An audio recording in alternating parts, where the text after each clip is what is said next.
Hello, everyone, and peace of Christ, all of you. You know, if you remember, when Muslims always we speak to them about anything, regardless their religion, the Muslims always blame someone else of everything. As an example, the terrorism, America, Israel. But when the terrorist Muhammad was exist, there was no America, there was no Israel, and actually he is the one who sent letters to the king of the Roman, convert or die. When we say to them,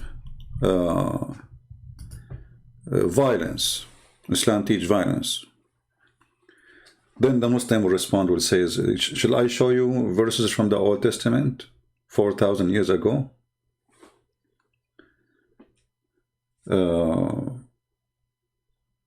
I mean, always they have to blame somebody for what they do. Let us say, for the sake of argument, there's other religion believe in violence. That will not make you clear from your violence. I mean, you just said, okay, me and them. That's stupid of you. So they think always by throwing something on someone else. When you show me a verse from the Old Testament 4,000 years ago or 3,000 years ago, and I show you today, we are talking about time where everybody lived by the sword, died by the sword. And in a time, supposedly, we became way more civil. Today, not 4,000 years ago. So look what Islam did. The Middle East was way better than before Islam. Before Islam, the Middle East was in different level. All Muslims agree that Muhammad himself used to work for his wife. And this is before she became his wife. What happened to women after Islam? You see, they say to you that Arab, they used to abuse women, which is a lie. Because women in the Middle East at that time, they were masters. And Muhammad was a servant himself for a woman. There was queens and leaders.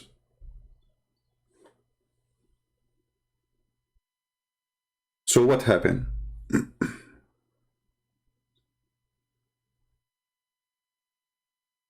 You know what I mean?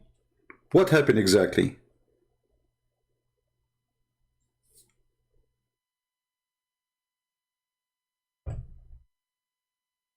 Why we cannot see the same women exist again? Why after Islam women they are wearing burqa? Before Islam they were not. Was the Arab at that time different from the Arab today? Was the Arab jumping over each other, and like when they see a woman in the street they jump on her? You see, all the stories we hear from Muhammad and his companions about the Arab, we don't find that Arab were filthy. But Muhammad, he brought the filth to the Arab by making every human being think of the women in a very, very bad way. This is this filthy man, perverted man. He is the Prime Minister of Pakistan. Pakistan, not Pakistan, as in English. So Pakistan Prime Minister, he is as a Muslim, he is a genius. And he found out why there is a lot of rape in Pakistan. Okay, why? Explain to us. Pakistan Prime Minister. उसका direct impact पड़ा उनकी family system पे। जब मैं गया था तो एक तलाक होती, ये सारा जो पर्दे का कॉन्सेप्ट है ये क्या है कि temptation. Hold on, let us show you more of the screen so you can read the translation, because now you cannot see it. Give me a second.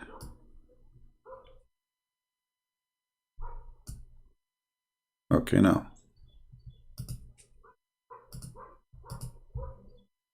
ये क्या है कि टेम्पटेशन ना हो माशरे में, कि टेम्पटेशन ना हो माशरे में। आप माशरे के अंदर There is no temptation in the society, brother, if you are wearing a veil. There is no temptation, you stupid idiot donkey. Well, those women who are getting raped there, they are wearing veil. And let me show you how your prophet, the filthy prophet Muhammad, he got tempted by a woman. She's walking by and she was wearing a burqa. Was she? She was a Muslim woman wearing a burqa.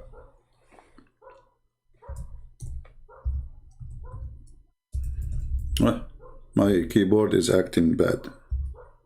Uh-oh. And my keyboard is typing the wrong letters. Hold on. We need to fix that.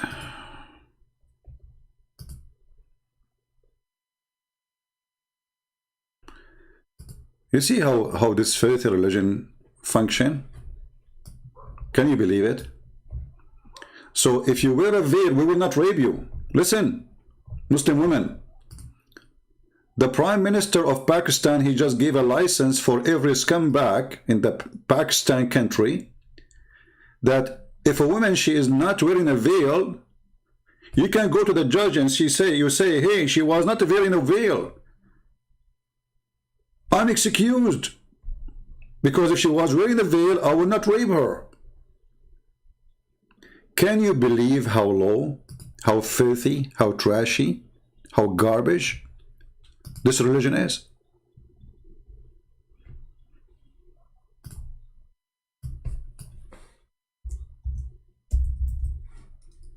Can you believe it? Okay, finally, our keyboard working fine. That's good.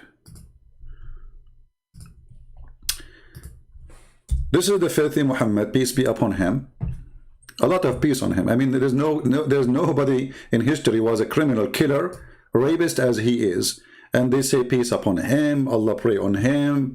I mean, you name it. This is Muhammad, a woman, she walked by. And she was wearing her veil, and she's a Muslim woman.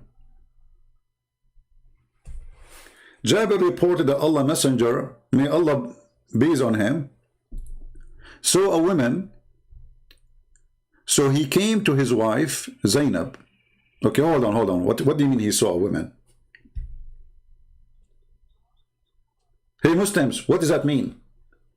He saw a woman. So he came to his wife, and his wife, she was tanning leather.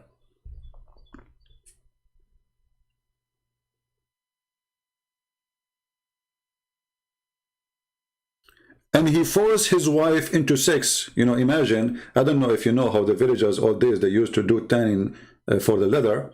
It's a very, very tough process. Boiling water, adding color, putting the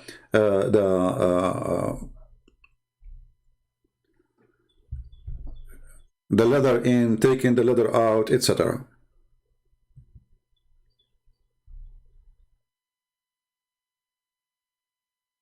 Just because he saw a woman. And then what he said? He did not say she is not wearing a veil and she made me horny. He said the woman, she advanced and retired in the shape of the devil. So the filthy Muhammad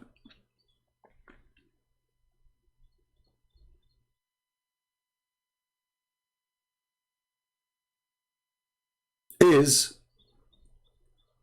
tempted just by a woman walking by. And she's a Muslim woman. And she is not wearing bikini, and there's no skirt at that time.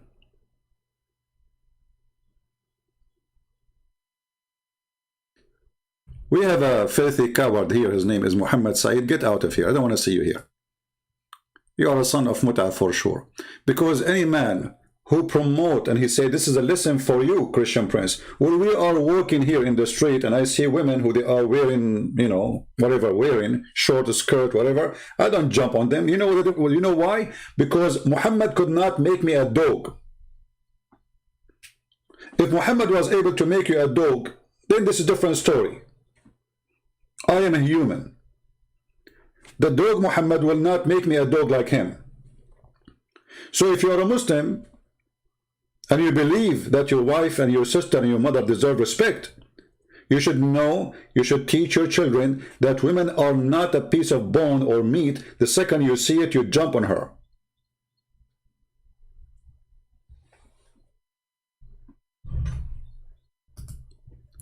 And just to show you the hypocrisy of this filthy man, this is his ex-wife, and this is when she was his wife. So based on this filthy man, his wife, she should be raped.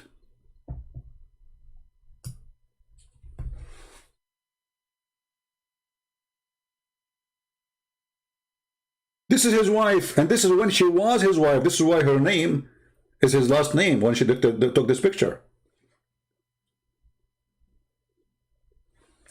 It says Jamima Khan, feet. This is the wife of this man. So he's asking people, if you see my wife, please rape her.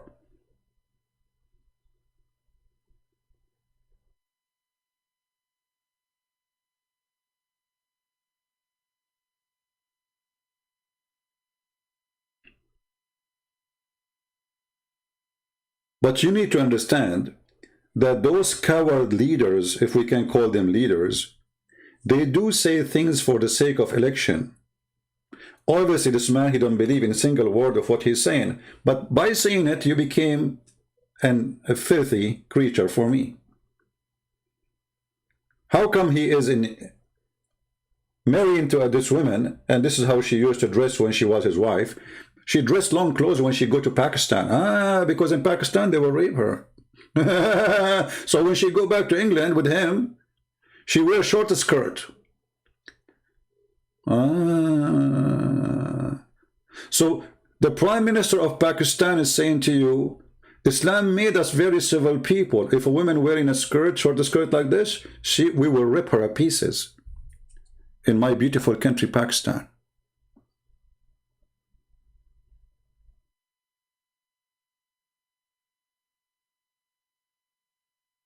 We know. That's why I'm saying when she was his wife. Somebody's saying to me she divorced him. Well, thank you very much. Do you want a picture with him? Actually, I put in the screen a picture of her with him.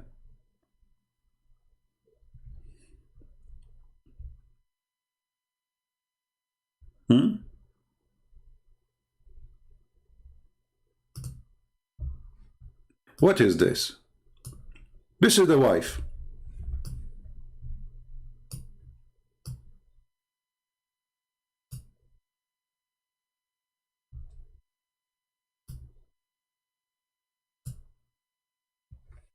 This is the same wife.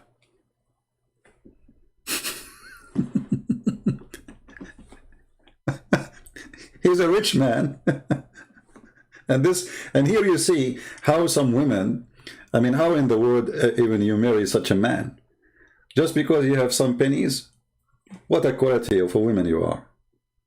So she accept to put this in her head? What a transforming machine.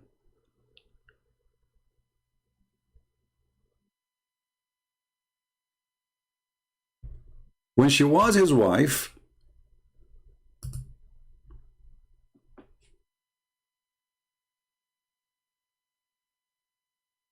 according to Nu'man Khan, his wife should be attacked. She's showing her hair, and she's showing her chest, and she is not wearing a veil, as you see. How you do that?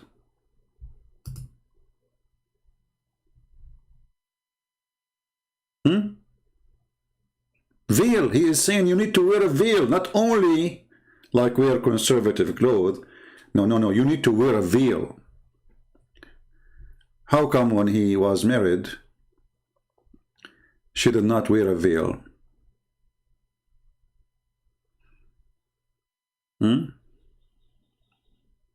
What was the problem? He could not control her? She was controlling him? He was a bad Muslim? He repent to Allah now? Or because he knew what kind of people he have and he wanted to win the election?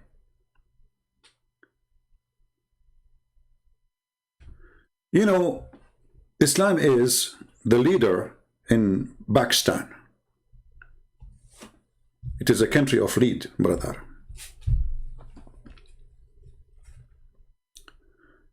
A lead in morality, and because Islam is taking over the country. I mean, Islam took over a long time ago. And because Islam took over, my friend, this country became very moral. To the point, Pakistan became #1 country in the world searching for porn.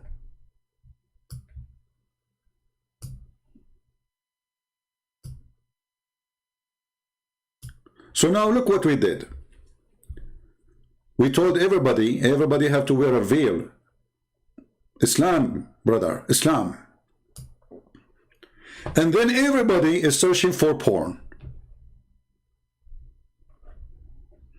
Some people, they keep saying to me, he's divorced already from, we know, what's wrong with the people? Why people are stupid? We know that the guy is divorced already. We are showing you when she was his wife, what she used to dress. What's wrong with people? Are you stupid or what? Why do you keep repeating saying she is we know she is divorced. We show you that when she is with him as a wife, she was not wearing the veil. He is saying if you don't wear the veil, men, they will rape you. What's wrong with people? Nobody is listening. Too much hashish. Stop saying to me she is divorced. I mean, we knew that those Muslim men anyway, they will marry them just for fun.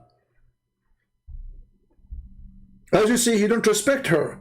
Because if he respect her, and she is his wife, by what he is saying now his wife is a whore. That's what he's saying. A woman, she is not wearing a veil, according to this filthy prime minister of Pakistan, the porn country. She is a whore. Again, somebody will come and say, oh, she divorced her. We know. I said from the beginning, his ex-wife. What's wrong with you?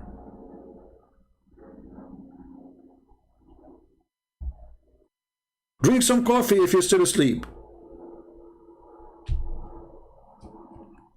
So, if Islam is a religion of conservative, and Islam is a religion of making you behave, and Islam is a religion of controlling you to be a good person, why Pakistan is #1 nation for sex search? And it's called, according to, this is Fox News, Pornistan. Do you see it? Pornistan.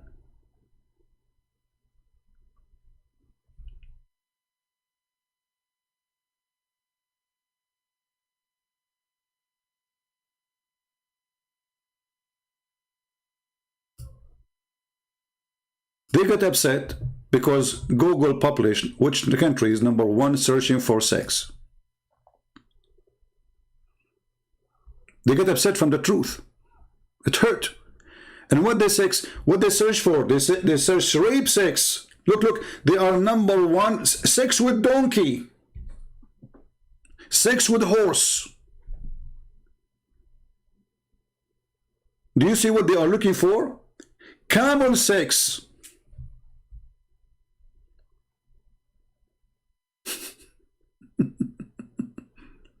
Camel sex. Sex with dog. Rape pictures.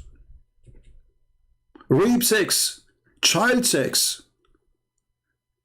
So they are teaching the world about morality.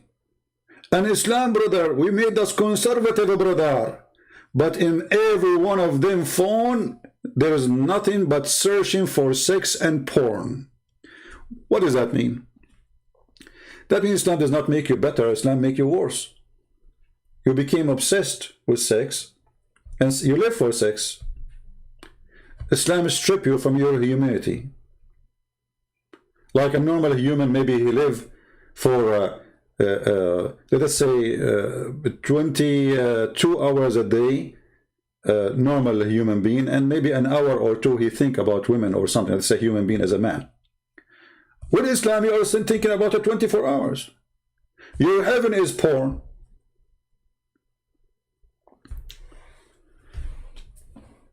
Even in the heaven of Islam, when Allah He promised Muslim men that they will have a lot of women for sex, look what He said to them. Because Islam make you believe that women are sexual property. Sexual property.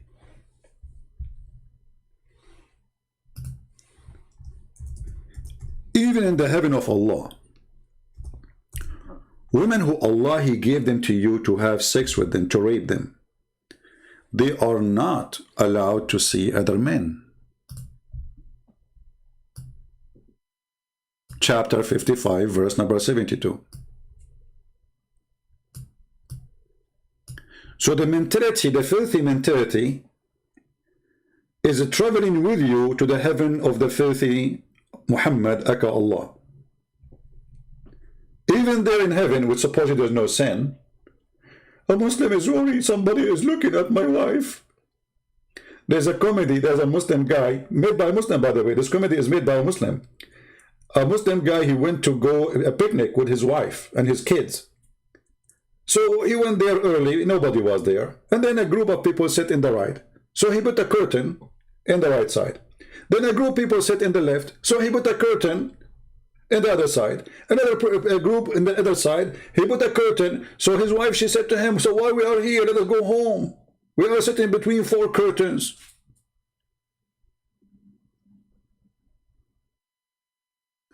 So now you are in heaven, and you are going to sit with your wives between four curtains. But yet you are in heaven. I mean, nobody will jump over your window, and no need for to worry about security and rape. But still, those women, brother, they are restrained. Do you see the word restrained? Islam made the women a sexual product to be used and abused. This is why the Quran says in chapter 3, verse number 34, beat them. When a woman, if you remember the hadith, when a woman, she came and she was complaining about her husband, he want to force her, he want to rape her. And he did beat her to do that. What Muhammad he said to her? He said, he's right. If you think you can go back to your previous husband without him raping you, you are mistaken. And as you see, the woman, her husband, he beat her in order to force her into sex, and her skin became greener than her clothing.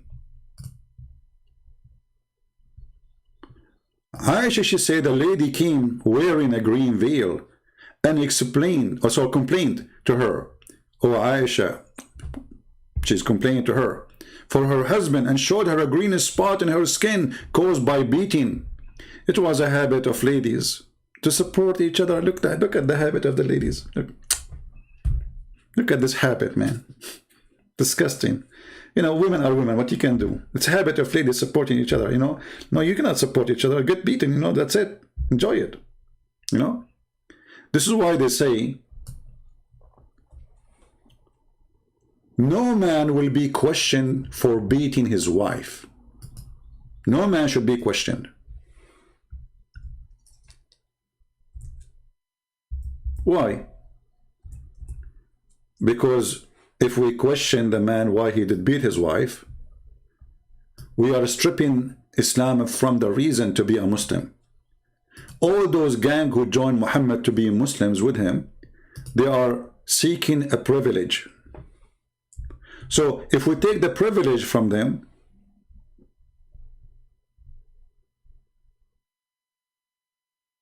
they believe Islam. All the privilege we see in Islamic cult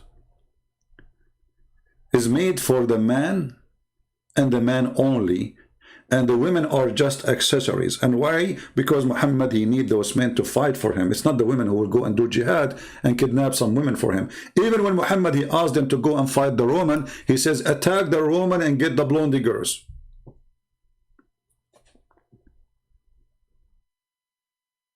Attack the Roman and get the blonde girls.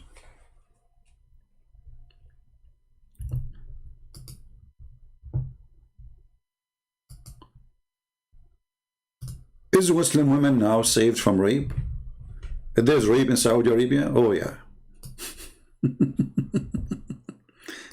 Here we have a very well-known person. A Muslim lady was raped by her father-in-law. I thought Islam will prevent rape. She is raped by her father-in-law. Well, this is what Muhammad he did? He had sex with his daughter-in-law.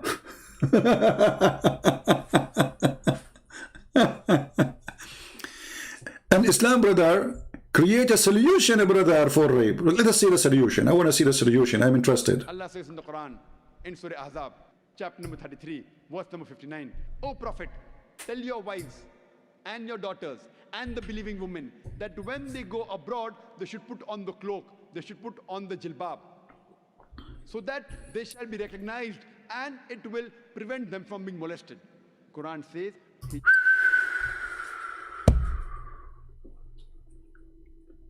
brothers and sisters, that will prevent them from being molested. Did you hear it? That will prevent them from being molested. You know what? I'm totally convinced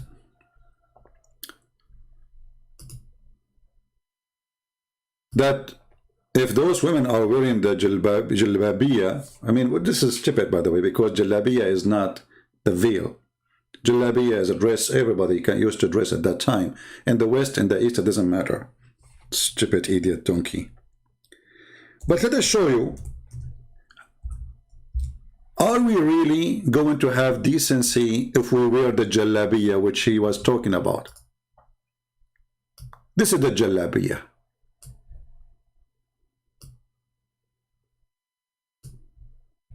Do you see it? This is the jalabiya. Please don't forget to wear your jalabiya. What is that? Is that a circus or something?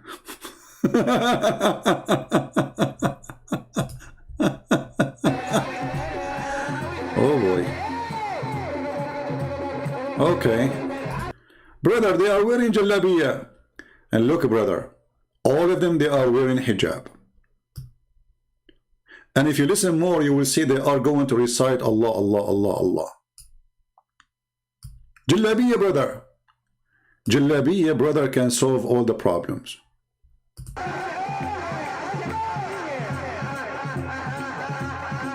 Two women in the top of each other. And the other guy is shaking his butt with the other woman's butt. And remember, all they are wearing hijab. Praise be to Allah. You can't even see their face. Brother.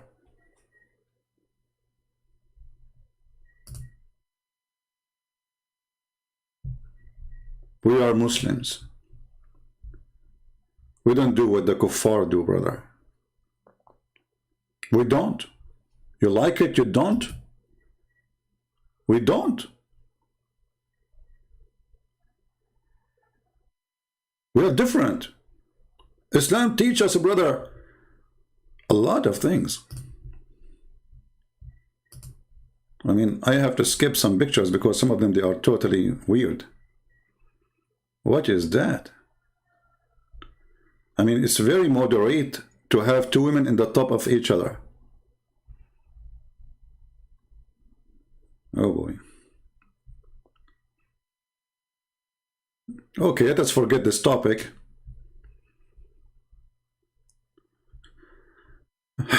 All right.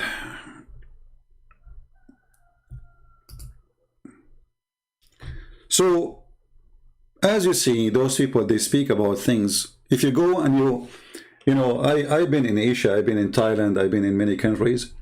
And in the month of Ramadan, everybody from Saudi Arabia, you find them in Thailand. They go in the Philippines, they go, etc. Seeking what? Are they seeking the beach? Are they? No, everybody knows what. Prostitution. And they come back with all the AIDS they have and etc. And then they sleep with their wives. This is why you know, in Islamic countries, AIDS spread like fire. Why? Because a man have multiple partners, and all those men, 99% maybe, go abroad, have sex with the different women as soon as they get a chance to do it, because Islam made them believe that you can't do that.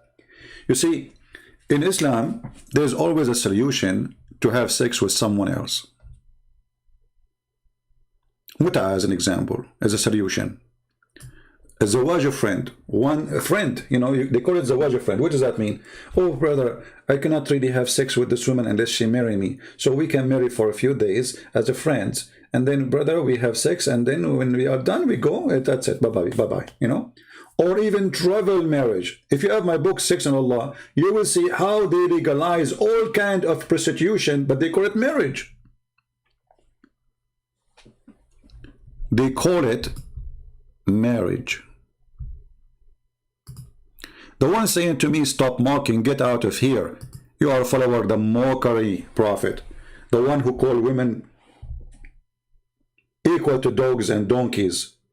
The man who said women are coming in the image of the devil and they live in the image of the devil. The man who says all non-Muslims are najis, filthy, dirty. The one who says they are kuffar. I mean, all the names you call us, and then you talk about mockery. What a coward you are.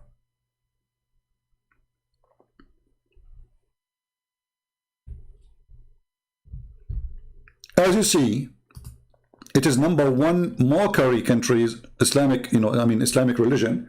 And yet they say to you, stop your mockery. I'm not making a mockery. The one who make a mockery is your prophet. He's making mockery of you. He made you a sex maniac. He made you a sex toy. He made you stupid. That is a mockery.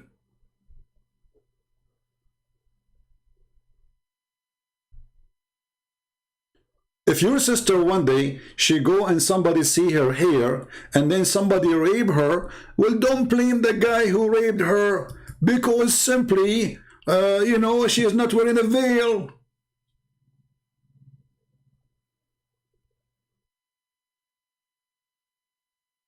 Sorry.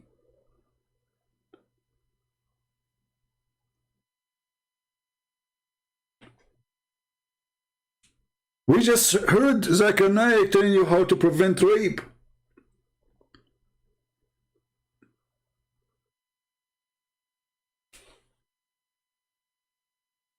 Then we go to different topic.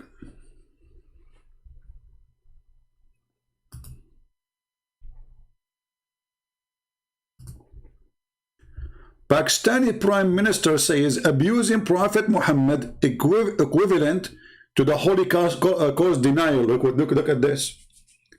Brother, what do you want to say to us? What do you mean, brother? In Lahore, supporters of the Tahreek Labbaik Pakistan, or TLP party, gathered Friday, chanting religious slogans outside party headquarters. Their protest organized offline. Okay, hold on. Anyway, so they are chatting, and the prophet, if you insult the prophet, you have to go to jail. You know what? I challenge the Muslim to accept this. Anyone who insults a prophet, he go to jail. Because the first one who goes to jail is you. You insult everybody. You know, when you as a Muslim, you say Jesus is just a man, he's just a prophet, not God, that is an insult to me. So all of you should go to jail then. When you say Buddha is not God, well, this is their God, that's an insult. You go to jail.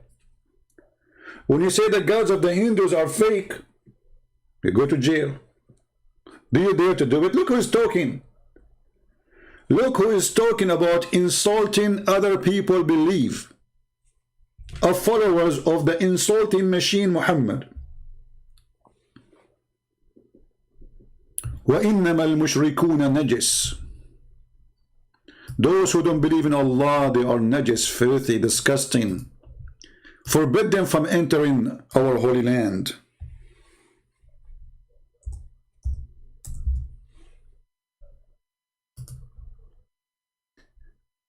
No-go zone.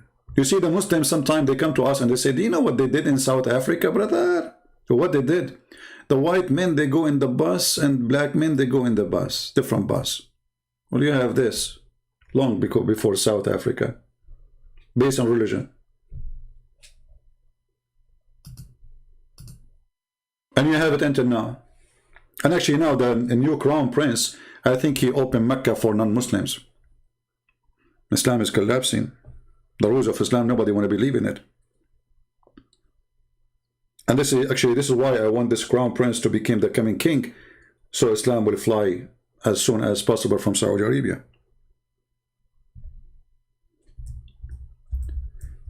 If you search in Google Muslims only Mecca and search for pictures,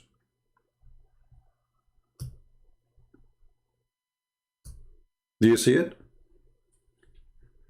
Muslims only. Why? Because the Quran taught Muslims that we as a Muslim, we are supremacist.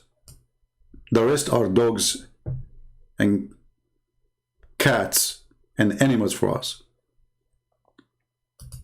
Actually, there's a guy, and we played this video before.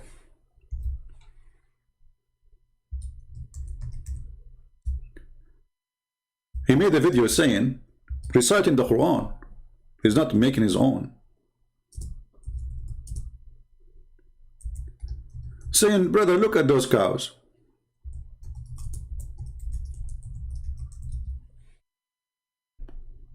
Look at those cows. Which one is better? At least those cows are useful. At least those cows, we can get milk from them. Basically, I want to introduce you to the supremacist cult, racist cult, who believe that they are a race and it is higher than every other race. some friends that we have over here. We've got some cows, as you can see. They look a bit vexed. I'm not going to get too close because they look a bit aggy. It's the cow gang. Three look like they're on this thing. Basically, brothers and sisters, just seeing the cows reminded me of an ayah in the Quran where Allah subhanahu wa ta'ala describes the people who are misguided. Allah subhanahu wa ta'ala says they're more misguided than the cattle. They are more astray than the cattle, right? Than these cows. And if you think about it, brothers and sisters, a human being, right, who doesn't believe in Allah subhanahu wa ta'ala, he has less value than these cattle right here. Because at least from this cattle and these cows, you can get milk. At least from these cows, you can get leather. You know, you can get something from them. There is some benefit that comes from these cows.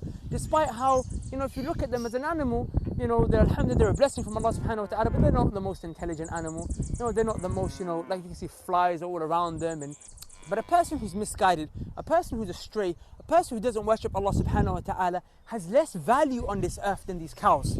Because these cows, like I said, at least they produce some fruits, some meat can come from them, some milk can come, some leather can come. But what is going to come from a human being who is misguided? What is going to come from a human misguided? Look, he have a Mercedes-Benz behind him made by the human being who is misguided. This donkey, he have a Mercedes-Benz behind him made by the kuffar. The camera is using, made by the kuffar. The clothes he's wearing, all of it is made in China, made by the kuffar. The phone he's using is made by the kuffar. Even the cows there are owned by the kuffar. And he's asking you, what the kuffar provide, brother? At least the cows, they have milk. Well, this is a question I want to give it to you. What do you provide? Can we milk you? Like the Prophet Muhammad was squeezed by the angel 3 times and no mayonnaise came out? This is the supremacist cult. They believe that they are the highest, and don't blame them. This is coming all from the garbage of the filthy Muhammad. He is the biggest criminal. Muhammad, he told them that you are the best of mankind, Muslims. And because you are the best of mankind, I give you authority to go and bring everyone is not a Muslim and put a chain around his neck like a dog. The Quran chapter 3 verse 110, the supremacy verse. The supremacy verse of the Arab. You are the best of mankind. And when the Muslim, they say to you, this is for the benefit, brother, for the benefit. But they will not tell you what benefit we are talking about. Read carefully. You are the best people ever raised for, between two bracket, the benefit. You see the benefit? Oh, come on, do you see the word benefit? Benefit, brother, of mankind. And they will cut you there. They will not tell you what this is mean. They will say, see, the Muslims been ordered to be given benefit for mankind. And then says, the best for mankind are those who bring them with the chains round their necks till they embrace Islam. And by doing that, we force them to convert to Islam, brother, and they will not go to hellfire. Look how merciful this religion is.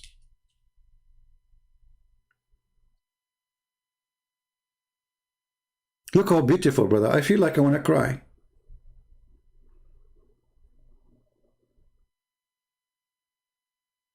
And then you will find a bunch of atheists and feminists and all this crazy stuff.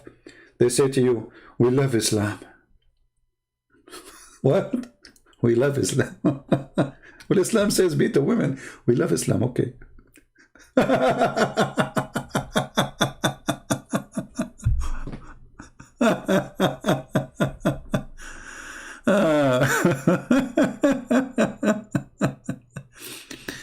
This is a supremacist cult.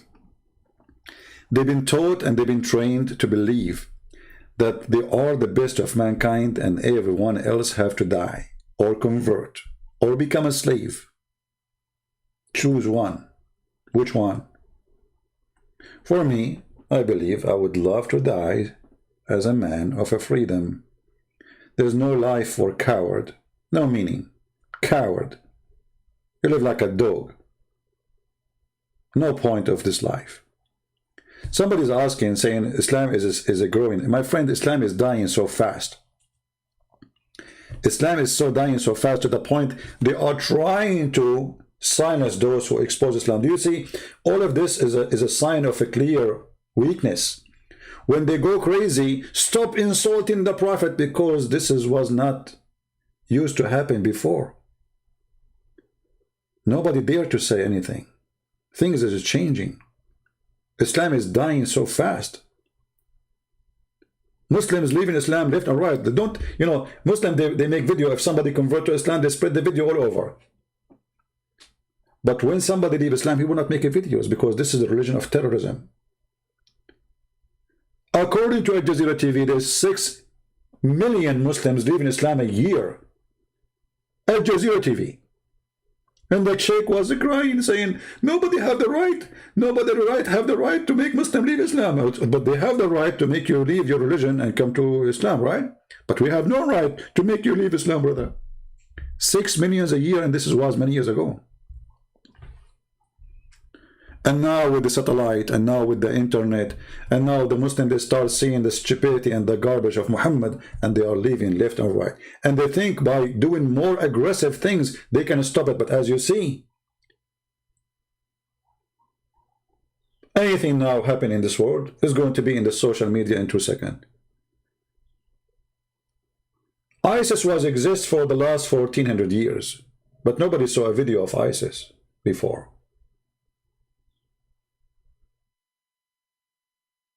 And then when ISIS starts practicing the true Islam, Muslims, they start writing articles saying, ISIS is not Islam.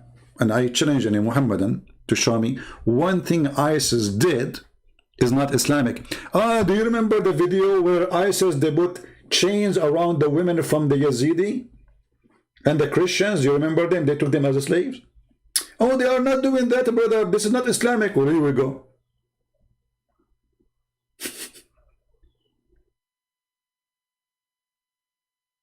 Slaughtering, killing, raping.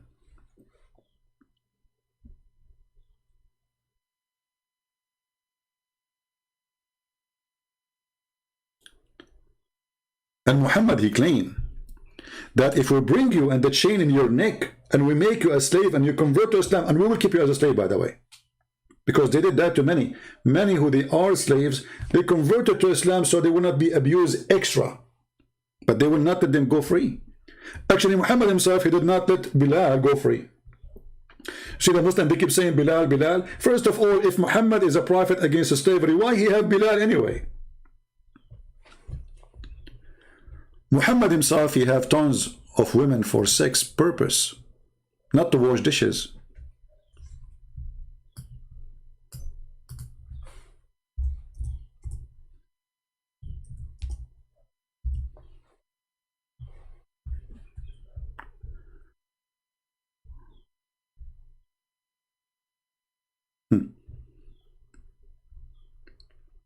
I used to play with dolls sometime of the messenger, and he entered upon me, and we have the girls. Look at the translation. The English translation says girls. In Arabic it says jawari, my slaves. You see how they lie even in translation just to cover up?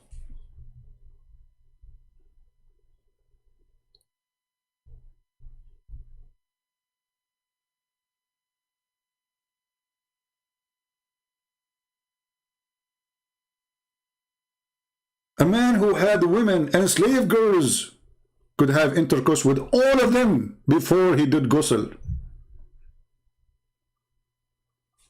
Do you see what we are talking about? A man who have wives and he have slave girls, he can have sex with all of them. I mean, what kind of a man he is going to have sex with all of them before he wash? How many? How many times you want to have sex? Perverted cult?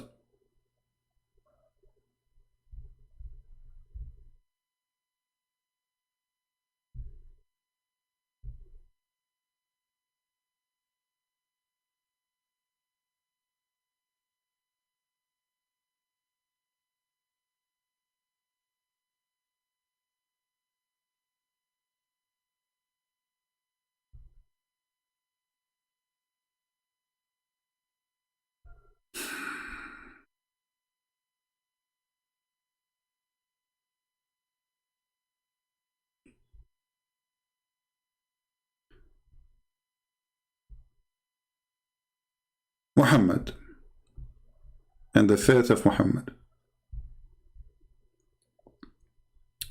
I noticed that the messenger of Allah was missing. Oh, Muhammad is missing. Like what? Muhammad is missing? And I thought he had gone to visit one of his what? Sex slaves? How many he have?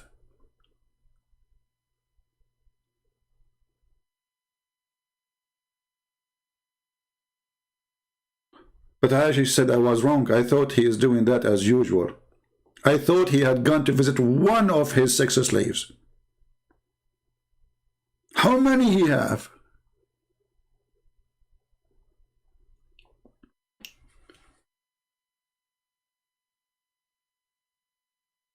You notice right away that the second you join this cult, you will become a sex maniac.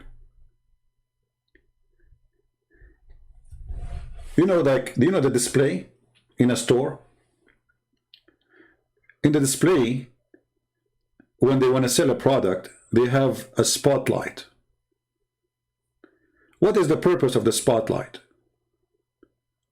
Is to get your eyes' attention on where the light is, and then you will see the product. Islam make the women a woman in display by putting her in the burqa, because now she is a sexual object wherever she go. And when the man he see anything of this woman, he will consider it as an invitation. Anything.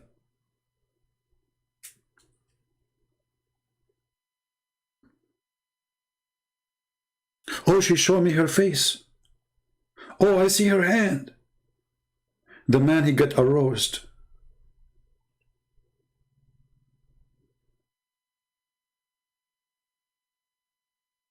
And now Muslim men are not even getting married in Saudi Arabia. because of YouTube and internet, the average of marriage is very low. Why? Well, he look at the one in, you know, next to him, and the one is in the YouTube. Look how beautiful she is there. I'm gonna go there.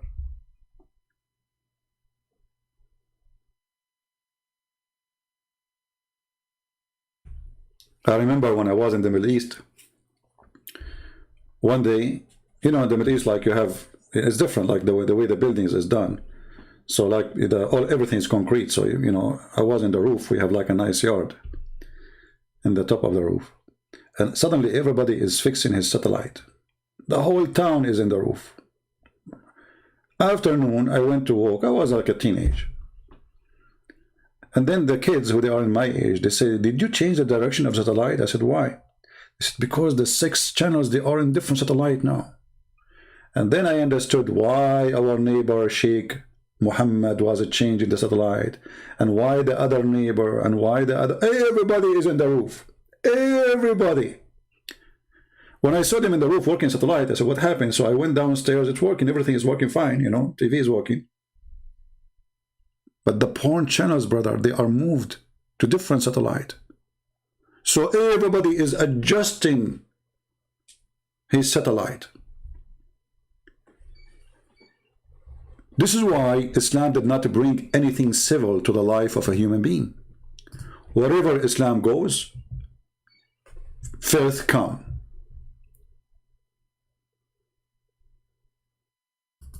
This is why Pakistan earning #1 word in search for pornographic terms.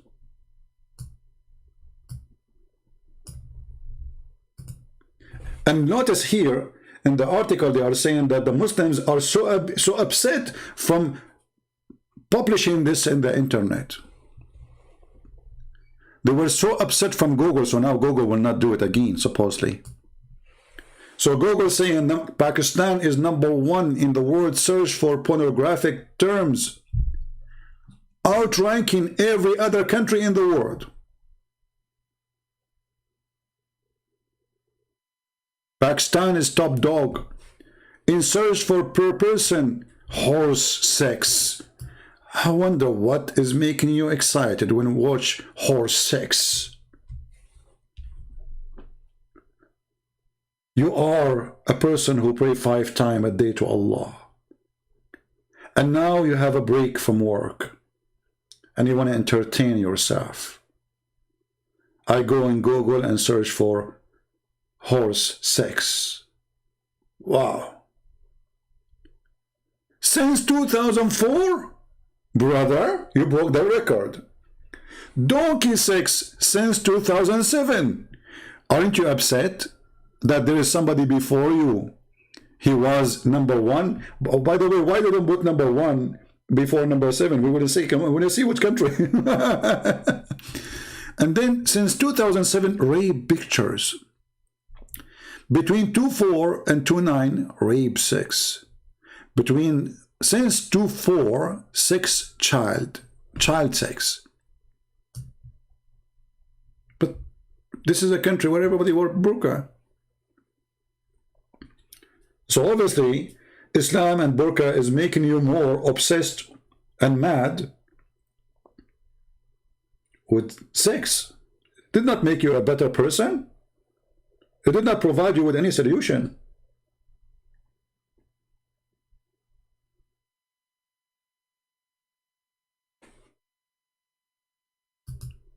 So my friends, Islam obviously is a very evil cult. And Islam made the women a sexual object in everywhere, in every verse in the Quran. A Muslim want to join jihad for one reason, not because he believes in Allah just to get the versions. There's tons of videos of Al-Qaeda and ISIS, they are quoting what their prophet says. Brother, when you enter heaven, brother, women, they will jump on you. One she will be sucking your, and the other one she will be sucking, and the other one she will be sucking, and the other one she will be sucking. I mean, what sucking? They will suck. Are they bad women or what? So you enter the room and they will jump in the top of you. You don't even have it, like you will be raped, literally. And the Muslim like, wow, I cannot wait for that, brother. Man, I want to go on suicide now, join ISIS. I die. After 2 minutes, I will be in my room. And women, you idiot, you will have no penis anyway. You will become shish kebab. Allah will make me have a... Even when their prophet, he promised them a penis. Iman, have you ever heard a prophet, he promised them English penis? Which religion promise you a penis will never go sleep?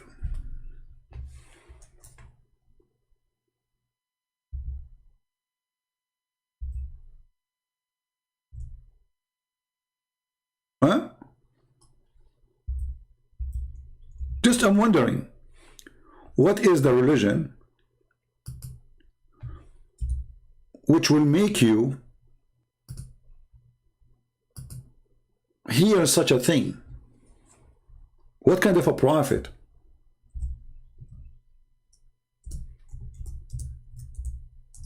What kind of God? Why this God is so obsessed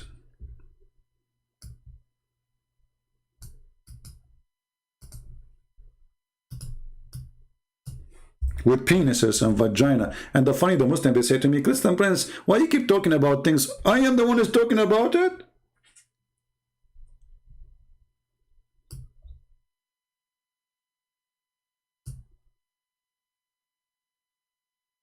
I'm not talking about it. It's your prophet. I'm just reading what he said. They will come and say, why you keep talking about sex, sex, sex, sex?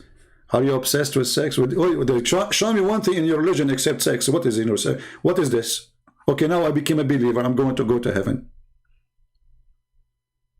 Have you ever heard Allah told Muhammad that your penis will never go sleep? He told him that. This is the holy message of Allah by the holy message of the Prophet to the holy believers. Brothers and sisters, you will have a penis will never go limp. Good news. We.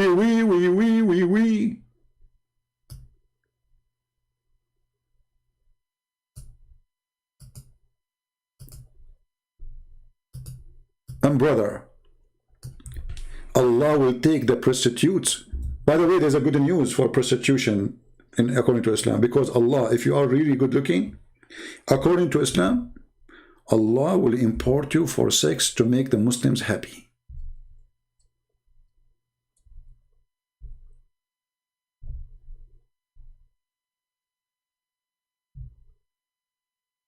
Allah will import you, literally.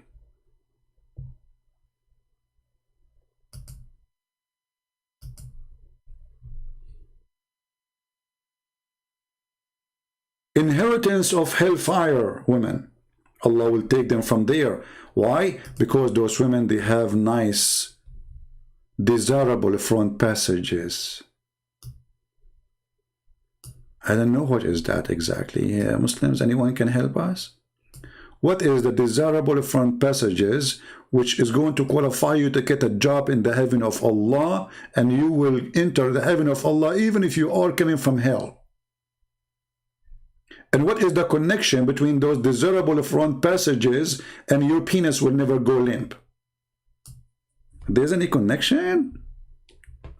This is a decent religion, brother. We follow Prophet Muhammad. He taught us decency, and we are decent. Even when they're God, he will resurrect people from the ground, from the death. You saw the video, right? Allah will do ejaculation. Allah will do what? He will do ejaculation. And then his ejaculation will cover the earth, and then all the dead will come. And I have a video about it already. And actually, I was playing a video of a Muslim who was questioning this story. I heard that this guy, he deleted his video, right?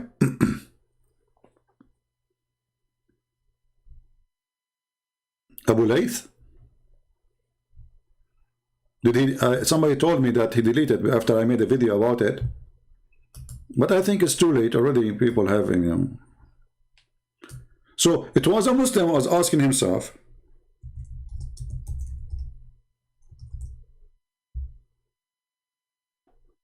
What kind of a prophet saying that? He's not talking about the prophet. He's saying he don't accept the hadith. You see, when the Muslim, they see something very stupid,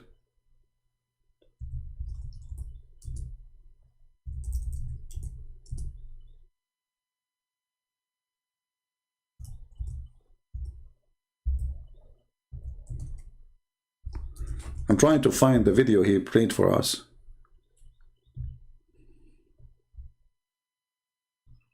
Well, I find my video is not the video he said. Oh boy.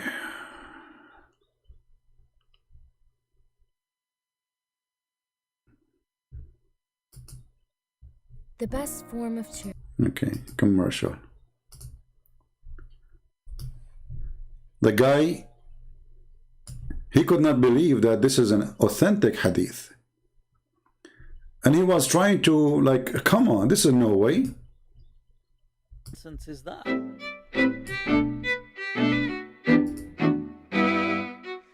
We can say that the Quran strongly suggests, the Quran seems to have a very strong indication that Isa is coming. However, it is not definitive and it is not conclusive in and of itself.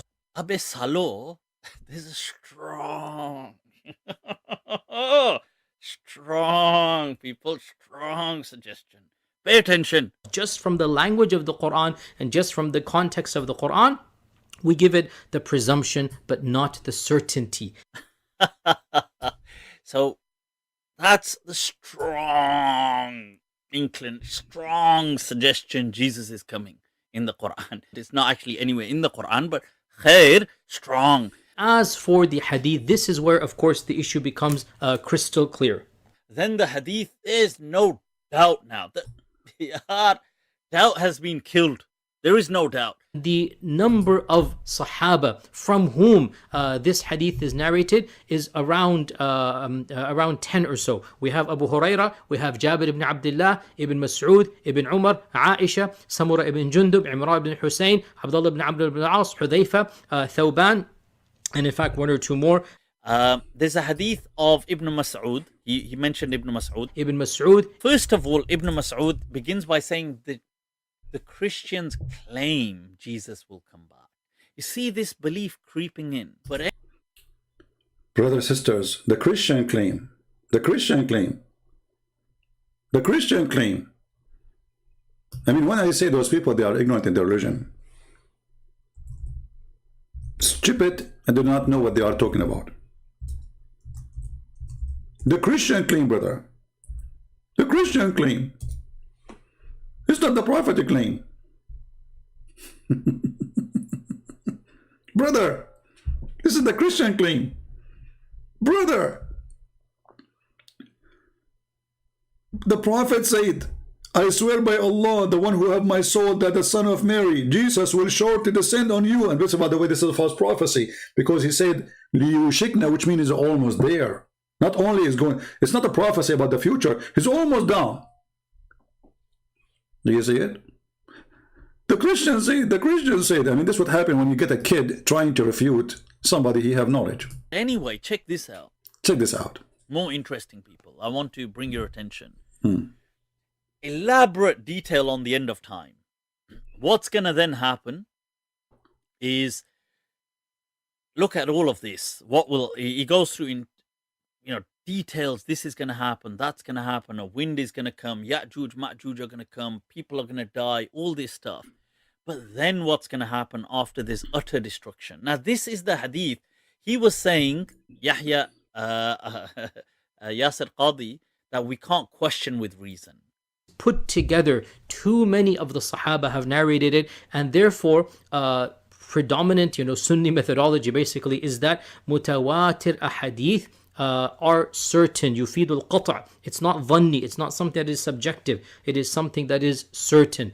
The notion of rejecting mutawatir ahadith simply because it is not rational, right? That's to me the fundamental difference between this strand of Islam versus the bulk of Ahlus Sunnah or the bulk of Sunni Islam. So, now check this out. What does the hadith say at the end? When there's utter destruction, how will this be brought back? Then Allah will now I have to translate this, so brace yourselves, people. Allah will send, there's a fluid from beneath the arsh which will ejaculate like the sperm of men.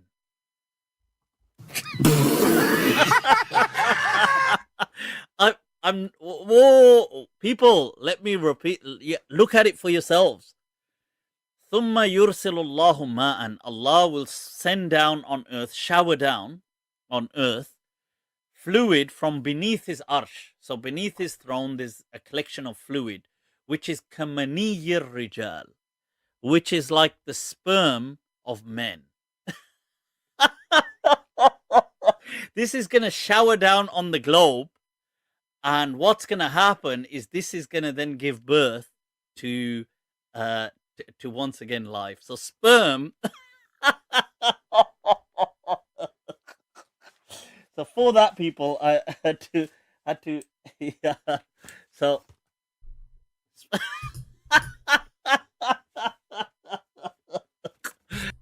Stop. This is what happened to a Muslim when he read his books. He opened an umbrella to cover his head from the ejaculation of Allah. And this is what they do when they listen to me. In order to protect themselves from the ejaculation of the books of Islam, because it is disgusting, it is stupid, it is crazy. So what they try to do, they open an umbrella and say, I don't see you, I don't hear you. You don't open an umbrella when Zakir Naik is talking. And I'm going to utter him. And for sure, Allah have ejaculating. First of all, the Quran says it is he. And obviously, he is a man. And he has a ejaculating. Please sit there. Put your umbrella down. There is no sun. Say, brother, I'm not opening the umbrella because of the sun. There's no sun, but it's just spitting all over the place. This is Islam. Even resurrection is done by ejaculation of Allah. And this Muslim guy, he could not believe it that this is in his book. But you believe it or not, who cares? It's there. It is there. You don't want to believe it? Is it up to you? Is it up to you to cancel what Muhammad said? Are you making fun of what your prophet said and what Allah said to him? then Allah will now I have to translate this, so brace yourselves, people. Allah will send, there's a fluid from beneath the arsh which will ejaculate like the sperm of men.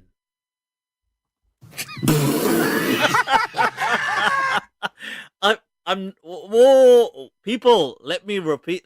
Look at it for yourselves.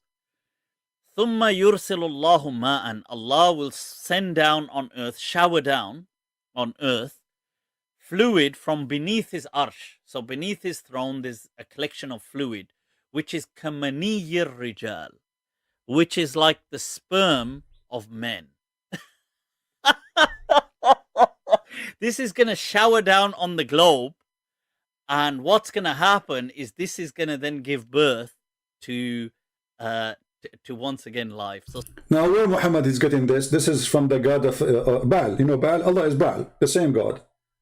Like they have different name, but obviously the same method. Baal, the people in the old days, those who believe in Baal, he ejaculate, and then spring come. And women get fertility, and even animals, they have babies. That is Baal who fertilizes everything. Allah is the same as Baal. It's different God, different name, different territory. The God of fertility. My friend, the one who's saying, Abu Hamid, that South Korea is going to hand over Rahat John Austin to Islamic State of Pakistan. Okay, let me ask you, why we Christians don't give support for this guy? If you are Pakistani people who support freedom for your country, why you don't organize yourself and ask some Christians to join you? And I'm sure many they will join you. Those who live where the embassy, there's many embassy for South Korea. There's one in California, there's one, etc. Go, do something. Make a big sign. Don't do that. You know, let people talk about it. If you want to help this guy, do something. Posting in a chat only is useless. If you want to help this guy really, if we really care for this man to be saved from deported to Pakistan, and we know what will happen, and I wonder why even South Korea would do such a crime when this country majority is a Christians. So stop complaining, do something. Those who care, they do. Not only they talk about it. And please next time don't say the word X-Gen. Don't shorten the name of Christ. Christians, not X-Gen. We are not X and Christ is not X.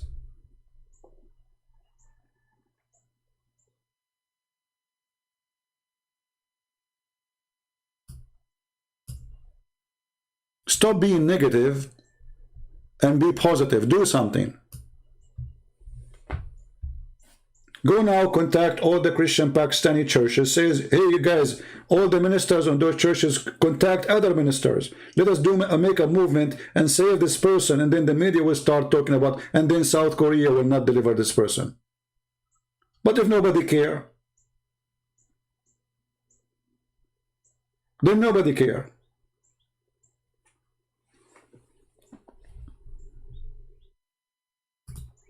And remember one thing. If you think that you can do nothing, you are mistaken. If you think you are just an individual and you are weak and you are not important, you are mistaken. You are weak when you decide to be weak. And you are strong as army when you decide to be strong. I can show you in my email how many strikes I got from Pakistani government complaining to YouTube. The Pakistani government, a country who have nuke, they are worried. They are saying those videos are a threat for our security.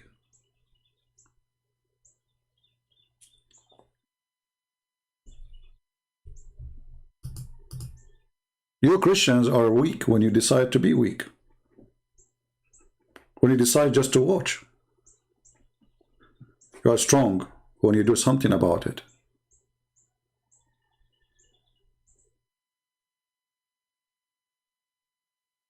And we are very strong. But the problem became, we became so much, okay, we trust the Lord, we trust the Lord. Okay, my friend, the Lord said to you, work and I am with you. The people of the Lord are working people.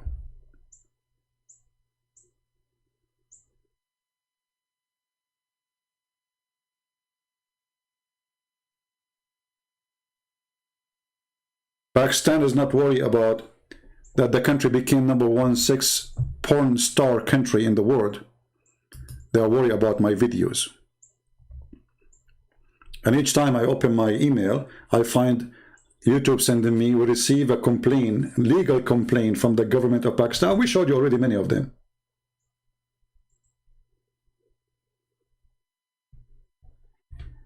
No, I don't want to unblock Saeed. Let him go. We are done with this kid. You say it one more time, I will block you too.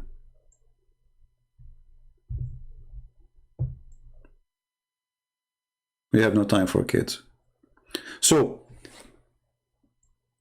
when this religion speak of dignity, you should know better that this religion have no dignity. Their prophet, even he allowed them to have rent women. Have you ever heard of a religion says you can rent women? How you can do that? And this is God teaching. It's God teaching to rent a woman. And they explain to you how Islam teach, brother, that renting women is the best thing to do, brother.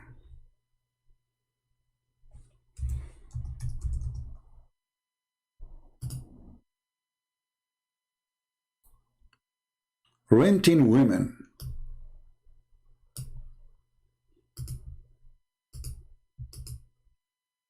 The 4 pillars of muta. Okay, what is the 4 pillars of muta?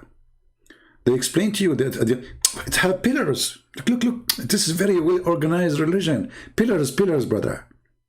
We have pillars of prostitution. Okay, what is the pillars? Can you tell us about the pillars, brother? In some work, a special term is applied to women who participate in muta, mustajara. Mustajara in Arabic mean or rented women. Muta is considered as a kind of rental because in general main basic aim is the kind of this marriage, they call it marriage, look at this, is sexual enjoyment of the women. So they say to you, burqa, they say to you, we are conservative, they say to you, my friend, this religion is the most lousy hippie cult ever exist for mankind. It is sex perverted establishment. From sex with the children, to sex with men, to sex with women. And by the way, there's a guy, he posted like in Ezekiel, it says that the lost and have sex with etc. And this, my friend, you stupid idiot, this is about a city. This is about a city, this is not about a woman. You are stupid and don't like your prophet. The whole city. There's 2 cities. This is not about one woman having sex with a camel, you idiot, with horses. But for someone like you, watching Zakir Naik, obviously you are super intelligent.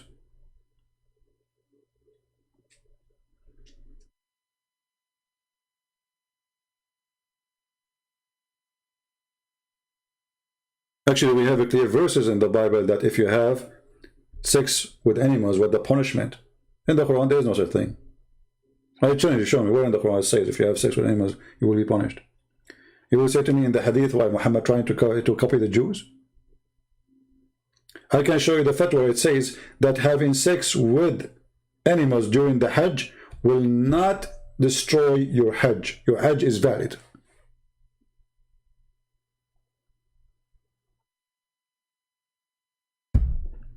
So if you are interested in renting women, Islam is what you deserve, you should have. So when those people, they say to us, like this is the Prime Minister of Pakistan, I understand very well the game. This guy, he knew what kind of people he is going to vote for him. In order to win the election, always before the election, they do something. They prepare themselves for the election. If you remember, when a Christian, he became the mayor of Jakarta in Indonesia. To get rid of him, the guy, he just said, those people, they are using Islam for the sake of election. They put him 40 years in jail, and they strip him from his job as a mayor when he's saying the truth. Why they are against him? Because he's a Christian. You cannot put a mayor, he's a Christian. So what if he's a good man? So what if people love him? So what if he's perfect for the job? Still he's a Christian.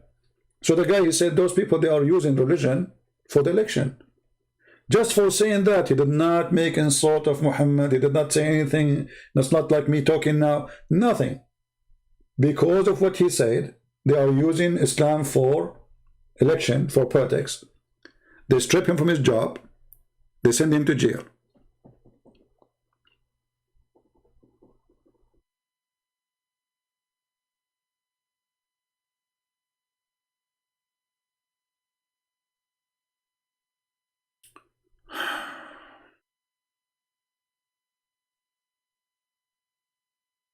Can you show us the Hajj verse, having sex with animal? This is not a verse. This is not a verse. Actually, the Quran does not have verses anyway.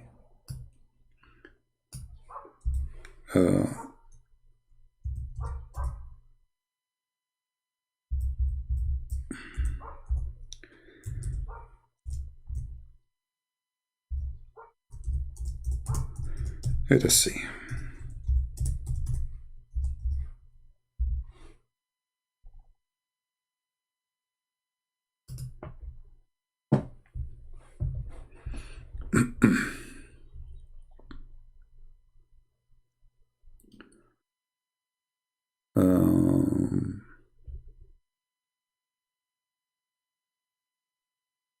Here we go. And I will give you a link, for those. But this is not a verse in the Quran. Quran does not speak about this.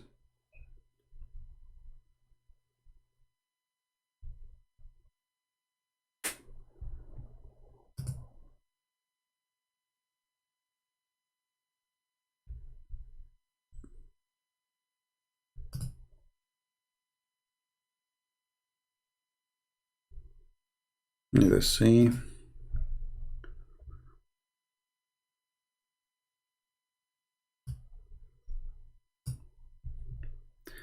I will give you the official website. This is official, actually. This is islamweb.com. This is the fatwa number 214033. And this is the date of it. ولا فرق بين الوطء في القبل أو الدبر بين آدمي من آدمين أو بهيمة وبه قال الشافعي وأبو ثور ويتخرج في وطء البهيمة أن الحج لا يفسد به وهو قول مالك وأبي حنيفة. So, two Islamic Sunni sect, the biggest, and I think this guy, the Prime Minister of Pakistan, he's a Hanifa, saying that if you have sex with an animal, that will not make your Hajj invalid. Also, there is no difference between sexual intercourse in the vagina or in the back passages. Wherefore, from a human or a beast. Accordingly, Al-Shafi'i and Abu Hanifa said, and Abu Thawr, he said, this is the biggest names, the Hajj is not spoiled by it if you have intercourse with animals. Do you see it?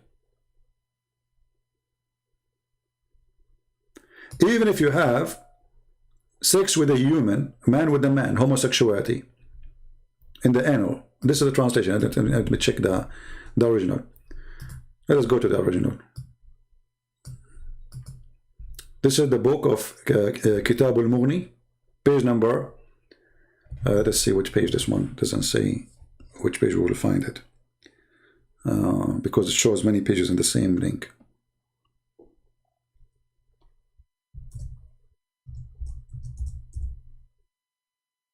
All right, here.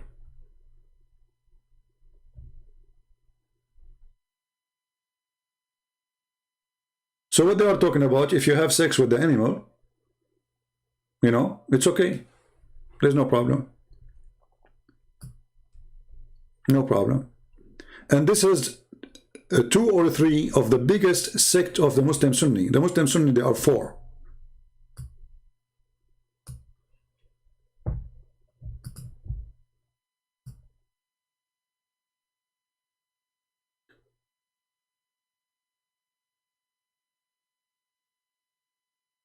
Al-Shafi'i, Malik, Abu Hanifa, they have no problem if you have sex with the animal during the Hajj, and that will not destroy your Hajj.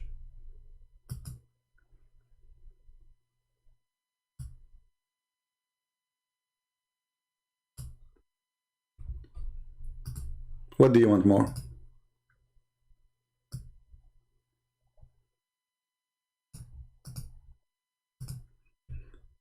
Let me find you a link I can share.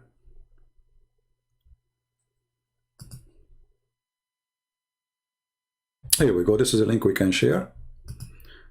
This is better because it shows you the hadith directly. But it's in Arabic. You have to use Google Translation. You can save it in your reference. All right. And this is a very official Islamic website. This is islamweb.net. And this is the page number, the book of Al-Mughni, volume number 3, page number 160, hadith number 2387.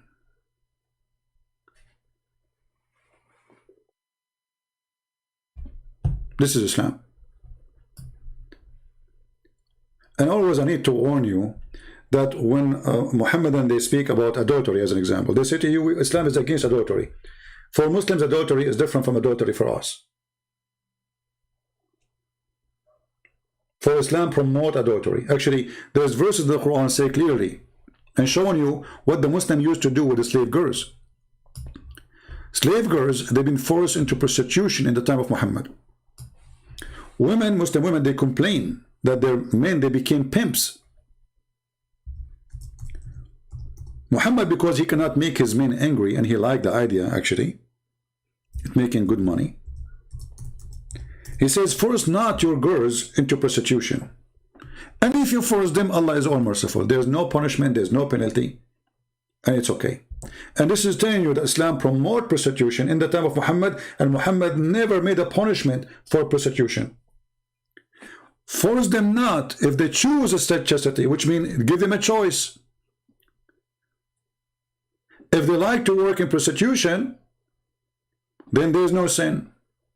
This is a chapter 24, verse number 33.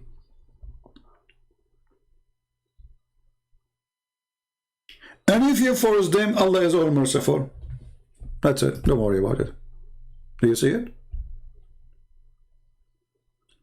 So don't be fooled when they say to you, Islam is against prostitution, Islam is conservative, Islam is the most lousy. Have you ever heard of a prophet, he ordered women to give their boobs to an adult man to suck it? I mean, what kind of conservative religion this really is?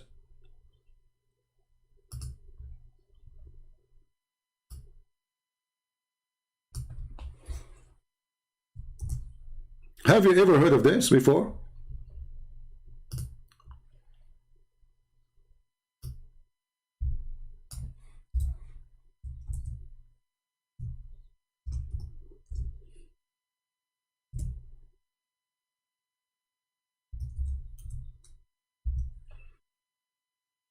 Let us see. Each time Aisha, she want to have somebody to enter her house to meet with her, you have to go and suckle the nipples of her sisters or her nieces.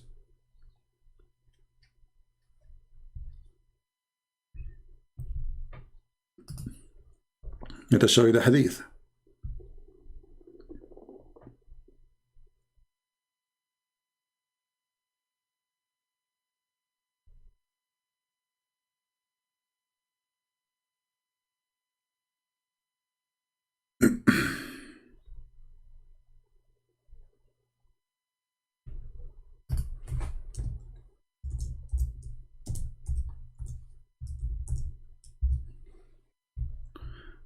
Let me find it.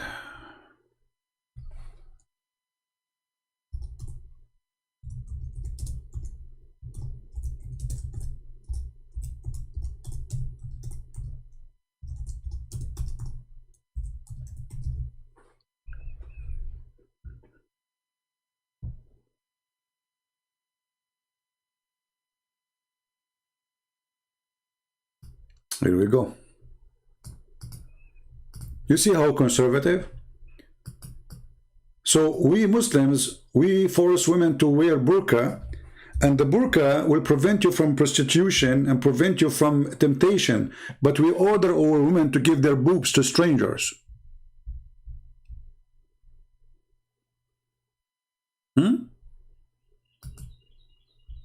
Anyone want to enter upon Aisha, he have to go and suckle her sisters.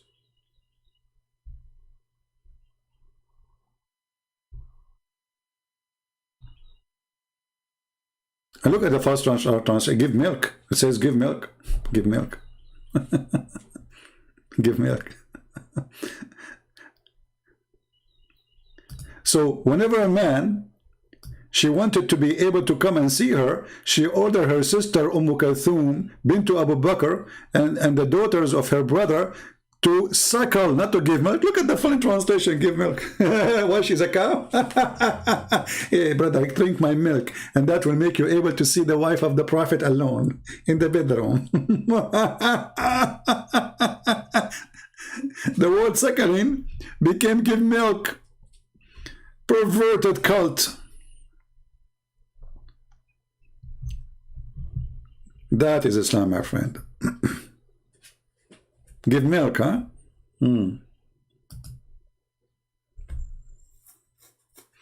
Actually, there was a Muslim sheikh in Twitter. He was talking about this, what the Prophet taught, and we should follow it. You know, I mean, why we should not? This is what the Prophet said. And there's a kid, his name is Mimi Hijab, if you remember him. This guy, he said, because I said the same thing to a Muslim woman. He said, sexual predator, Christian Prince. Sexual predator. And then look at the coward. Look. Okay, can I suck your wife tit and make her haram? He is debating with the sheikh. The sheikh is reading the hadith of the Prophet, ordering Muslim women to give their boobs to strangers. Mimi Hijab, who said that because I said the same thing, but I did not say to the women, I said to her, suckle me. The Prophet says, suckle me. He made video, says, Christian Prince, sexual predator, brother, sexual predator. And look at the filthy coward. I said to the women who called me, who she said that Jesus was doing the same for his mother, she is filthy. They said he is sexual predator for quoting their Prophet. And now look what he is saying. Okay, can I suck your wife? And then a Muslim, he said to Mimi Hijab, what kind of mannerism are these? Shame on you, Muhammad.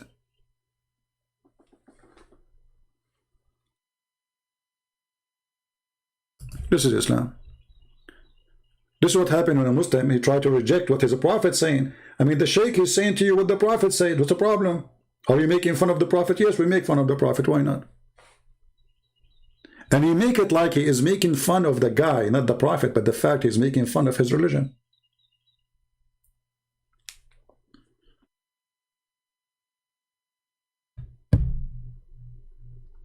Right? So, I want to say thank you guys for being here. I appreciate you all. And by the way, those who are downloading my videos, somebody says that he downloaded the video from somebody and that buddy, you know, flag him.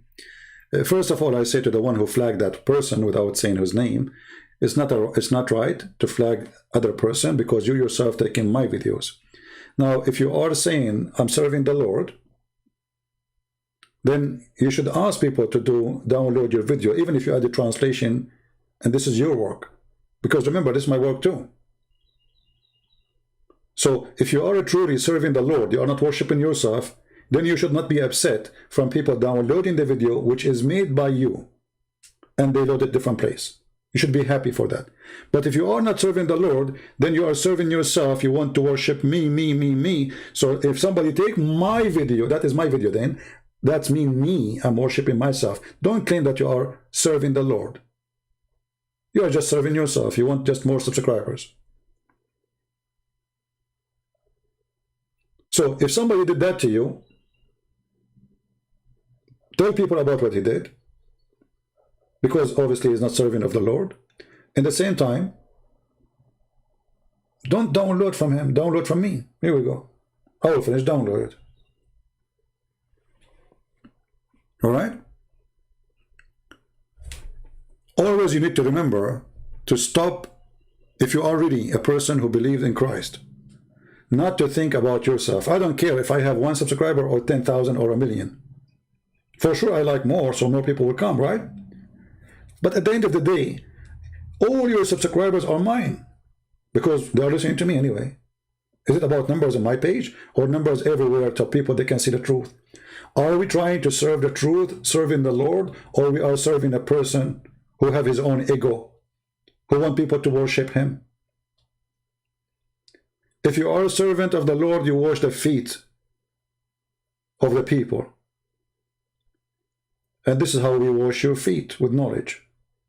We cleanse your feet from the dirt of this earth. So my friend, be a servant for the Lord, don't be a servant of your own. Because if you do so, you and your ego will go with you, or your ego. You will die soon, nobody will remember you. And the Lord even will not remember your work, Because he will say to you, many they will say to me, Lord, Lord, God, God. I say, depart away from me, I do not know you. They said, we did all the work for you, we did even miracles in your name. He said, you did not do it for my glory, your glory. So don't be one of those. Serve the Lord from your heart. Love the Muslims. We don't hate them. We are speaking against Islam, and we are trying to save them from this garbage. It's called Muhammad Islamic supremacist cult. Don't hate. Don't teach violence.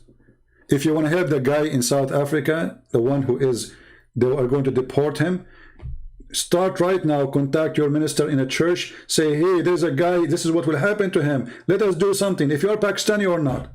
I wish I can do the same. I don't have any minister to contact, really. I don't do business with the churches, sadly.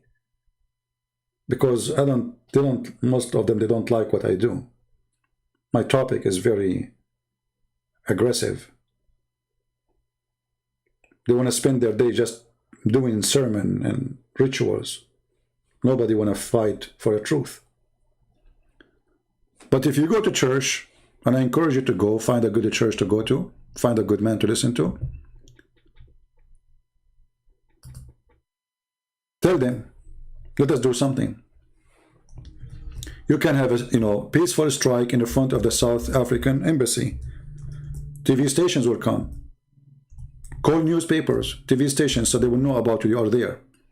And be sure to do it legally. Don't break the law. Don't be savage. Don't use violence.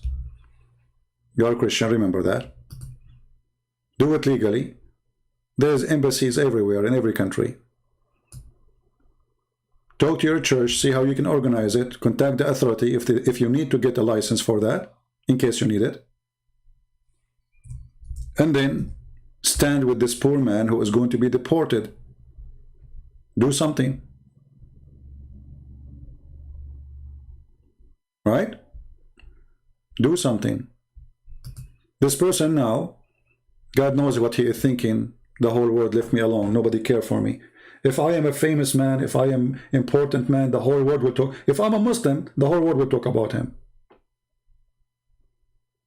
But he's a Pakistani Christian. And we knew how they are treated. So what we do, we just watch what's happening.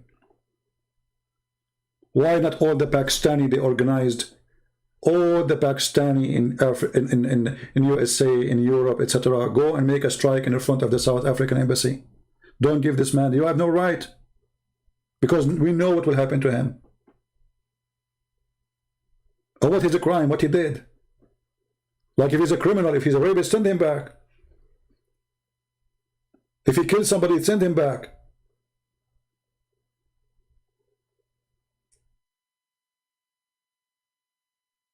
But you give him back because of his belief? And this country, suppose, is a Christian country?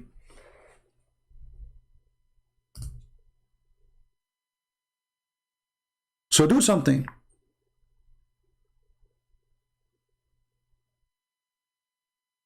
Yeah, contact them, contact, my friend. Just do something, do something. If we don't work, if I don't decide one day that, you know what, my English is funny. You hear Muslims making fun of my English from time to time, right? My English is funny. I'm a stranger. And then I want to go in the internet and I want to debate people. I want to show them the truth about Islam. How impossible the mission. You know what I'm saying? First time I remember I entered a chat room. Just to show you how the mission was very hard on me. I entered the chat room and instead of saying hello guys because my English is funny, I said hello this. I'm going to type it for you.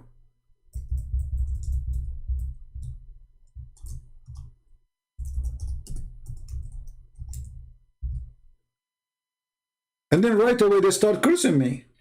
And I said, what's wrong with those Americans? I just said hello to them. I said, hello guys.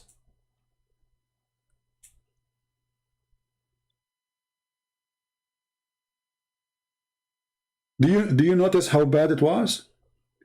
How hard, how impossible it is? Like, what? Why they are cursing me what I did? I felt really bad. I felt like, what happened to them? It's like I put gas on them. Like, what happened? What's wrong with those people? So I went to the second chat room. I said the same. They did the same. Like, what the heck? What's wrong with those people? They are crazy American people, you know? Like, it's not me who was driving in the opposite highway direction. So my friend, sometimes the mission, it sounds like it's impossible. But if you are a person who believes that you can make a difference, you can. Go and see in Indonesia if we say now how many people in Indonesia they knew about me, you will not believe it. I'm nobody. I mean, who am I? I'm no one. I'm not a bishop. I'm not a priest. I don't have a church to teach in. You know, I'm just a person who have, let's say, I have extreme knowledge of the garbage of Muhammad. That's it.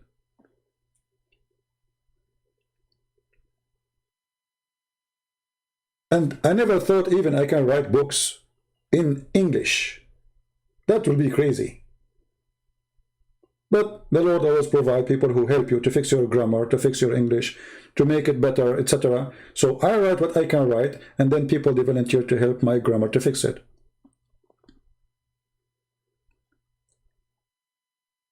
Don't always overthink this way.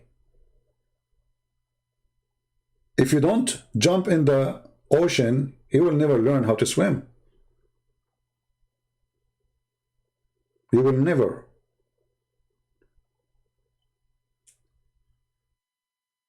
Be strong and be a believer. When you are a believer, there is nothing is called mission is impossible.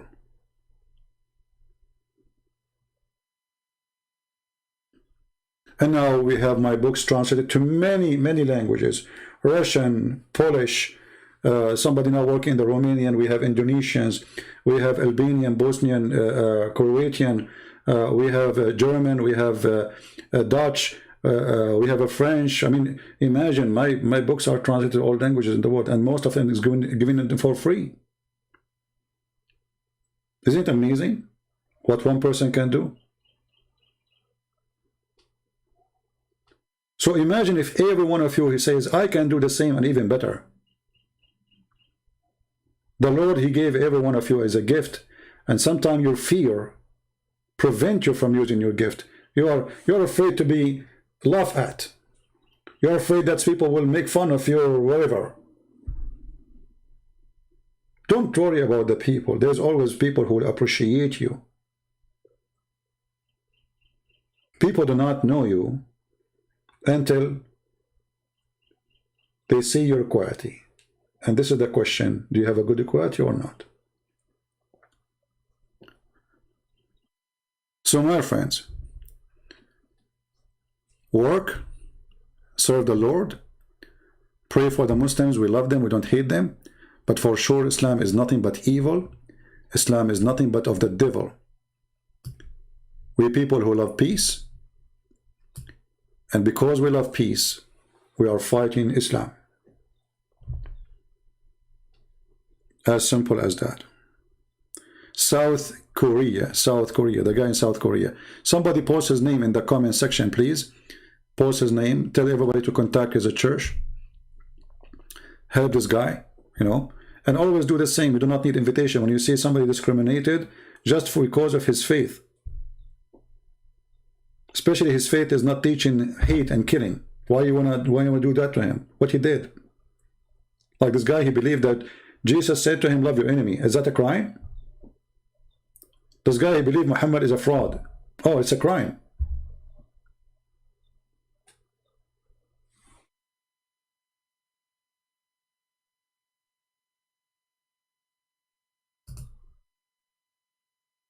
I want to always, by the way, I know that people don't need my thanks for those who support us, because I don't talk about it. Like I go live on air, I should, you know, I go. I never said anything about donation, but I'm very thankful for those people who support us, because if they are not doing that, I will not be able to give my books for free.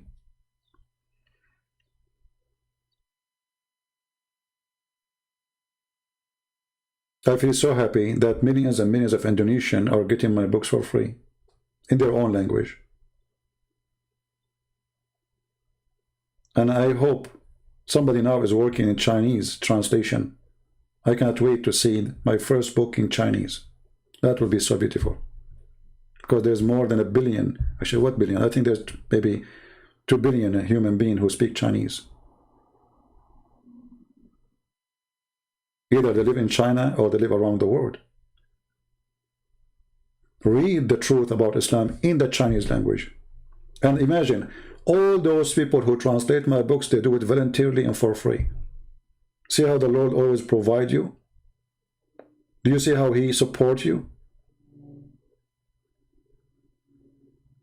I did not pay a penny for any of my books' translation.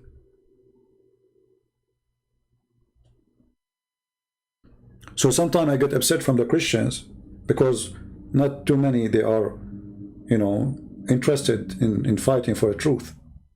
But there is many, they are good people. And they are doing really great job, and they did.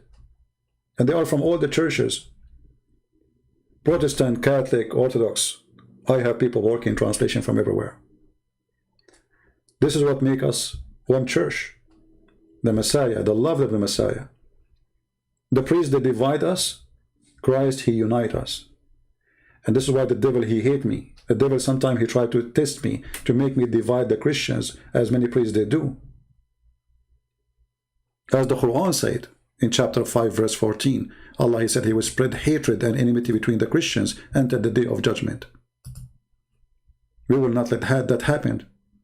We will not serve the devil, Allah, aka Muhammad. We will not allow anyone to spread hatred between us as Christians. And even we don't hate Muslims.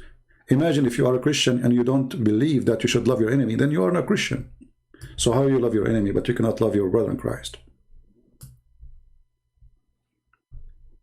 Christ unite us. The devil divide us. And based on this, remember this always. Who is the one behind dividing the Christians?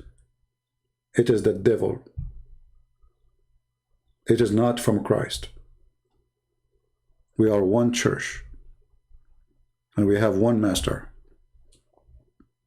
I want to say thank you all of you for being here. May the Lord bless you.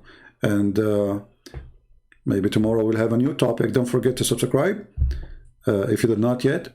And if you are already, don't forget to unsubscribe, because Allah will give you blessing for doing that. The good deed, bad deed.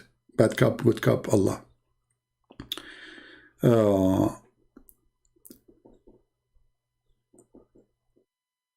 So Call CP, is his book is so bad? For sure my book is so bad. I mean, I'm talking about Allah, what do you expect? Like, hello?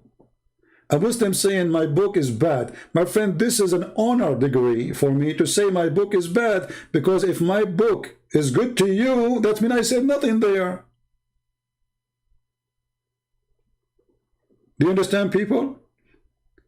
If a Muslim, he says the books of a Christian prince is good, that means you should not read it. Period. That means those books are bad for you. They are fraud then. When a Muslim, he says the book of a Christian prince, the books of a Christian prince, they are bad, that means that's a good, wonderful book. If Muslims, they come here and say, Christian prince, may Allah bless you, that means I'm just being a fraud. If they don't oppose what I do, that's a clear sign that this is a person you should not listen to. This is why you see Muslims, they favor some people who claim to be Christian, like James White as an example. Because he defends Islam. Anyone from any church, Catholic, Protestant, whatever, he defends Islam, Muslim, they say, bless you. There's a rabbi, all his audience are Muslims. He claimed to be a rabbi, he lives in Indonesia. You will not find a single negative comment in his videos. Why? Because he defends Islam, he attacks Christianity. Perfect. The Lord, he said, from their fruits you shall know them. And this is our fruits, and you be the judge. to listen or not. But at the end of the day, the real judge is God, our Lord. He will be back, and even the cult of Islam believe that the Messiah is coming back. So get ready, Muslims. You will stand in the front of the Lord, who your prophet said, when the devil he see him, he will be dissolved like salt. And your devil Muhammad will dissolve like salt when he see the Messiah.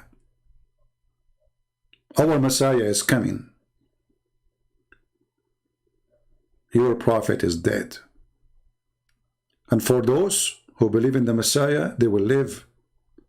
The Lord, he says, whoever believe in me and die will live forever. Those who follow the dead Muhammad, they go with the dead Muhammad. We are following the living Messiah. Thank you very much. Somebody saying your books is the best for beginners. Obese, my friend, my book is good for scholars, not for beginners, because I challenge you to tell me something in my book you know already. For beginners. People are using my books for PhD. Already many people, they ask me for permission to do their PhD using my books. Because everything you saw there, actually all of you are here for what? Because you are beginners, or because you are hearing things you never heard before? How many times you hear Muslims saying, I never heard this before? So what for beginners? Sheikhs, they don't know.